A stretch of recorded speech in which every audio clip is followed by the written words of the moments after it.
शिशु विकास विद्या मंदिर पक्षर जेजे बापा जेजेमा सम्मिलनी सहित गणेश पूजा अनुष्ठित। भारतीय शिक्षा और गवेषणा प्रतिष्ठान भुवनेश्वर का मार्गदर्शन परिचालित शिशु विकास विद्या मंदिर खलिकोट गंजाम तरफ आज आनुष्ठानिक रीति में अग्रपूज्य गणेशों पूजा सहित जेजे बापा जेजेमा सम्मिलनी अनुष्ठान परिसर रे आयोजित हो जाइए।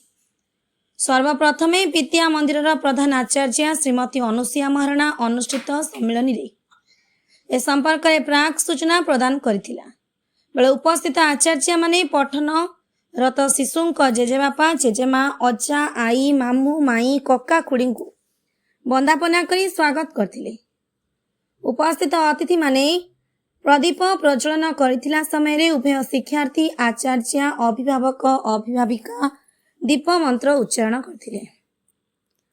अनुष्ठान छात्री माने देशात्मबोधक समवेत संगीत परिवेषण करथिले।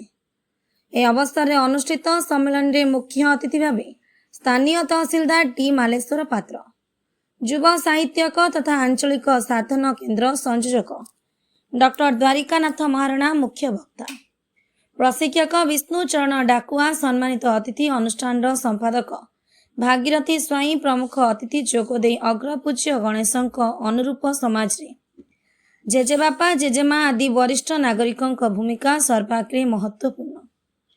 आम संस्कृति परंपरा भित्तिरे परिवार रे सेई मानक कथा को प्राधान्य, प्राचीन शिक्षा सभ्यता वरिष्ठ नागरिकों प्रति समस्ते जत्नवान हेबा, नैतिक मूल्यबोध आधारित शिक्षा पारिवारिक समस्यार समाधान निजस्व स्तर रे प्रयास जारी रखिबा। परिवार रे कुनी कुनी छुआंक सहित जेजेबापा जेजेमा अजा आई आदि बहुविध आलोचना करिबा परे गप गीत सुनाइबा उपरे सारस्वत वक्तव्य प्रदान करथिले। कोमलमती छात्र छात्री माने सेमानक अभिभावक अभिभाविका धूप दीप पुष्प सहकारे पूजन करथिले।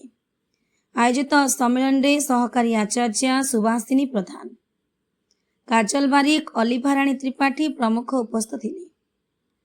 परिशेष रे प्रधान आचार्य श्रीमती महाराणा समस्त को धन्यवाद प्रदान करथिले। रंभारू सुजित कुमार बेहरा रिपोर्ट, आईजेबी न्यूज।